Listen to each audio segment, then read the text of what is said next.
Mani sauc Ēriks Niedra, un mūsu raidījumā par cilvēkiem, notikumiem, vidi, par patēriņu precēm, modi un mūziku, par visu to, kas iespaidojas mūsu sadzīvi un veidojas mūs tādus, kādi esam šobrīd. 5. sērija, 1961. 63. gads. Paneļu mājas Juglā, Rīgā viesojas karikatūrists Harlovs Bitstrups, dzintars maržas aerosolos, TV un radio abonentu maksu atcelšana, jonizētais piens. Studijas viesi Elza Radziņa un Aldis Plaudis. 1961. gadā Padomju Savienībā tiek veikta jau otrā naudas reforma pēckara gados. 3 mēnešu laikā kopš 1. janvāra vecās naudas zīmes tiek apmainītas pret jaunajām attiecībā 10:1. Jaunā nauda ir pievilcīgāka, ērtāka lietošanā un jūsu maciņos aizņem stipri mazāk vietas. Pienācis laiks atvadīties no vecās naudas. Atnācis jaunais padomju rublis, pēc sava izmēra mazāks, bet 10-kārt vērtīgāks. Nauda tiek apmainīta tirdzniecības procesā, maksā ar veco naudu, bet saņem pretī jauno, kā arī centralizēta darba vietās. 61. gada naudas reforma ir unikāla visā naudas pastāvēšanas laikā, jo 1, 2 un 3 kopēku monētas netika nomainītas. Reformas beigās to pašu monētu vērtība bija cēlusies 100-kārtīgi, bet vesels 3 mēnešus padomju pilsoņi paši varēja noteikt, cik tad īsti vērtas ir 2 kopēku monētas, ko viņi samaksāja par laikraksta Rīgas balss kārtējo numuru. 1961. gada 12. aprīlī padomju kosmonauts Jurijs Gagārins ar kosmosa kuģi Vostok 1 pavada izplatījumā 1 stundu un 48 minūtes. Latvijā visas televīzijas un radio pārraides tiek pārtrauktas speciālam ziņojumam. Pirmo reizi cilvēces vēsturē ir veikts pilotējams lidojums kosmosā. Lūk viņš, atkal uz mūsu dzimtās zemes, padomju pilsonis 20. gadsimta Kolumbs. Jurijs Gagārins ar prieku ziņo biedram Hruščovam, ka vēsturē pirmais kosmiskais lidojums veikts. Uz mītiņiem par godu Gagārina kosmiskajam ceļojumam cilvēki dodas ar prieku. Svētku pasākumu Daugavmalā, kas notiek 2 dienas pēc Gagārina piezemēšanās, pēc dalībnieku skaita pārspēja tikai 90. gadu atmodas mītiņu. Bez tām šo mītiņu Daugavmalā noslēdz grandioza uguņošana. Viņš tikai cilvēks, tāds kā ļoti daudzi, varbūt tāds pats kā tu, kā es, bet viņš ir mūsu, tāds, ko sirdī nesam, par kuru zinu uz visas pasaules. Turpmāk, līdz pat mūsdienām, katrs otrais puika gan Latvijā, gan visā pasaulē sapņo kļūt par kosmonautu. 1961. gadā, lai kaut daļēji risinātu samilzušo dzīvokļu problēmu Latvijā, tiek celts lielpaneļu dzīvojamo māju komplekss Juglā. To paredzēts lietot vien turpmākos 30 gadus, jo tad jau iestāsies komunisms un varēs padomāt par daudz pastāvīgākām celtnēm. Juglā montē Rīgas māju celtniecības kombināta izgatavotos 5-stāvu namus. Cits pēc cita tie brauc šurp no paneļu ceha. Pat nepieskaroties zemei, sienas, griesti, grīdas iegulst savā vietā. 50 maiņas un nams samontēts. 60. gada sākums Rīgas pilsētas apbūvē ienāk ar jaunām tendencēm. Negribas šīs tendences nosaukt par arhitektūru, jo tām celtnēm, kas tika būvētas tajā laikā, ar arhitektūru, manuprāt, ir visai maz sakara. Iet runa par jaunām bloku mājām, kas trieciena tempos tika būvētas Ķengaraga, Juglas rajonos. Šīs bloku mājas lieliski turpināja Hruščovku māju iesāktās tradīcijas, proti viņas praktiski savienoja griestus ar grīdu un, veidojot vienu sanmezglu dzīvoklī, protams, apvienoja tualeti ar vannu. Priekš tādiem cilvēkiem kā man, pieņemsim, kur augums ir pār pa 1,90 m, tas bija visai nomācoši. Var teikt, ka es pats esmu 20 gadus nodzīvojis tādā Hruščova laikā celtā mājā. Proti, viegli paceļoties uz pirksgaliem, man nebija nekādas problēmas ar roku aizsniegt griestus. Plānojot 2 starp dzīvokli 30 kvadrātmetru plašumā, arhitekti droši vien domāja, ka tādā dzīvoklī dzīvos 3, maksimāli 4 cilvēki. Tajā pat laikā kāds asprāts šajā laika posmā bija noteicis, ka 4,5 kvadrātmetri ir maksimālā maksimālais lielums, lai cilvēki varētu stātos rindā dzīves apstākļu uzlabošanai. Līdz ar to mēs varam stādīties priekšā 30 kvadrātmetru dzīvoklis, izdalīta 4,5, tas ir 6-7 cilvēki šādā dzīvoklī, un tikai tad viņi varēja pretendēt uz lielāku dzīvojamo platību. No skolas gadiem atceros viņu brīnišķīgu, priekš manīm brīnišķīgu un aktuālu Valdu Artavu dzejoli, kurš bija tāds: Dievs noķēra vēlnu aiz astes un teica, tev celtnieku naks, bet kāpēc šīs vienādās kastes? Ne kastes, bet ķengaraks. 20. gadsimts postskriptum. Raidījumu atbalsta aģentūra Rīga 800 un Lat-Telekom.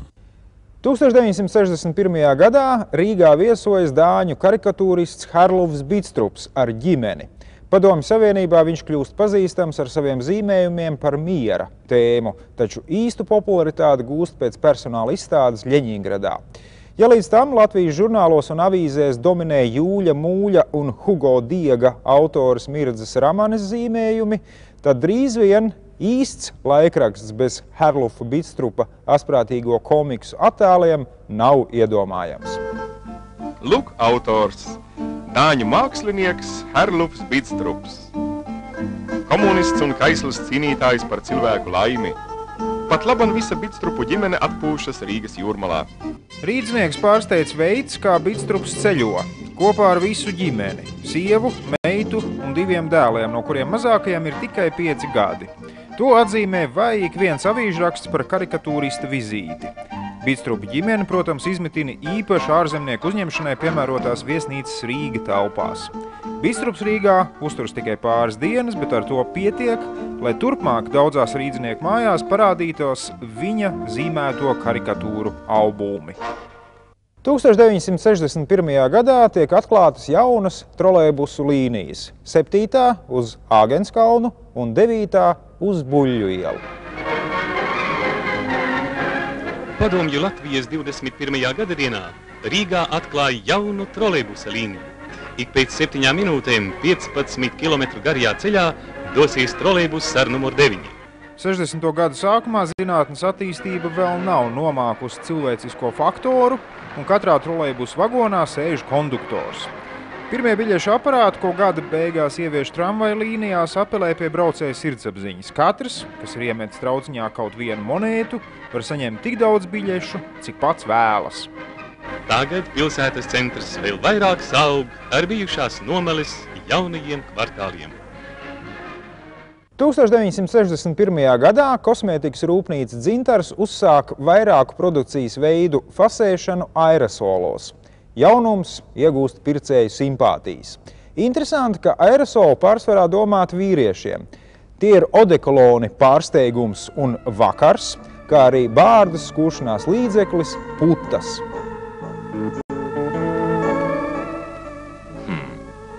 Ko lai dāvina viņai dzimšanas dienā?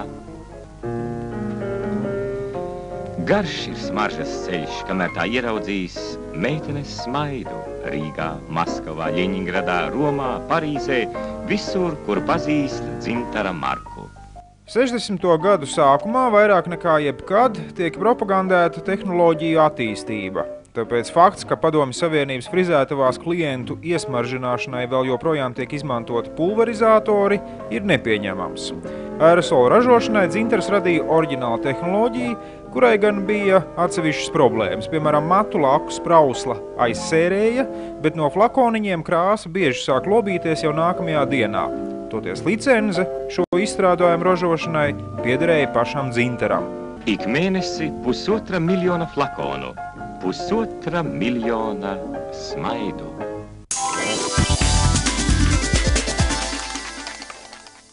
Kopš 1962. gada bērni sev domātās kinofilmas var skatīties specializētā kinoteātrī Kirova un Skolu ielu stūrī. Tam dots arī ļoti piemērots nosaukums – Pionieris. Kinoteātra Pionieris celtniecībā ievērots laikmetīgās arhitektūras princips, brīva pāreja no iekšējā interjera uz āru, uz apkārtni. Arī visas pārējās detaļas, apgaismošanas ķermeņi, mēbeles, sienu rotājumi viens otru papildina.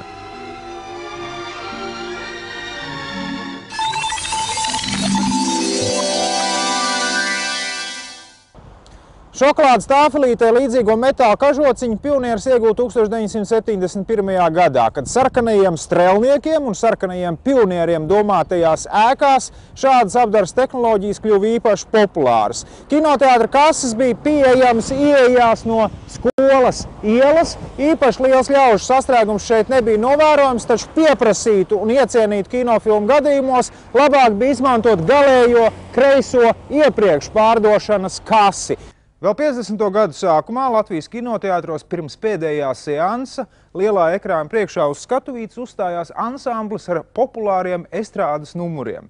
62. gadā, kad tika atklāts kinoteātras Pionieris, to, protams, vairs neviens nedarīja, taču skatuvīte, pareizāk sakot, plašs postaments, saglabāts tomēr tika gan citiem mērķiem. Izplatīti bija tā saucamie bezmaksas seansi, kuros tika aicināti paši labākie skolu pārstāvji, un pirms filmas demonstrācijas viņiem bija jāasistē pasākumu svinīgajā daļā. Kādas aģitbrigādes skatas uzvarētāju priekšnesumā, kādu īpaši svarīgu karogu demonstrācijā vai simboliskā lielā Tēvijas kara veterānu uzņemšanā pionieru rindās. Demonstrācijai tika izmantot 2 meopta projekcijas aparāti, filmu demonstrējot pamīšus uz abiem. 1., tad 2., 3., 4. un tā tālāk daļas. Vidēja garuma pusotrsstundīga filma ietilpa aptuveni 4–5 šādās kārbās. Skatītāji, protams, to varēja nezināt, taču šad un tad kinomehāniķis tomēr par sevi atgādināja. Tādās reizēs ekrāns kļuva mēms, zālē valdīja tumsa, un apmēram pēc 20 sekundēm tika ieslēgts dežūra apgaismojums. Publika, protams, lietu. Tādās reizēs kliedza un pēc iespējas spalgāk centās svilpt. Lai gan tikai vienā gadījumā bija vainīgs kinomehāniķis. Viņš nabadzīgs bija palaidis punktu šīs te daļas, kas beidzās beigās, un nebija saulēcīgi palaidis nākamo projekcijas aparātu. Taču visbiežāk mehāniskas iedarbības un siltuma rezultātā jau tā nevisai elastīgā filma vienkārši plīsa. 20. gadsimts postskriptum. Raidījumu atbalsta aģentūra Rīga 800 un Lattelekom. Agrāk visi televizori un radioaparāti obligāti bija jāreģistrē pasta nodaļās. Turklāt to īpašniekiem gan televīzijas, gan radio abonēšanas maksa bija noteikta katru mēnesi. No 1962. gada 1. janvāra abonēšanas maksa tiek atcelta, bet savu naudiņu valsts gūst mazliet paaugstinot mazumtirdzniecības cenas. Jaunais lēmums tiek saņemts ar prieku, jo ir taču daudz labāk vienreiz nomaksāt konkrētu summu, nekā katru mēnesi skriet uz tuvāko pastu. А теперь небольшое сообщение. У нас составляется программа концерта по заявкам зрителей. Pašā Rīgas centrā esplanādē bija paredzēts uzstādīt pieminekli Staļinam.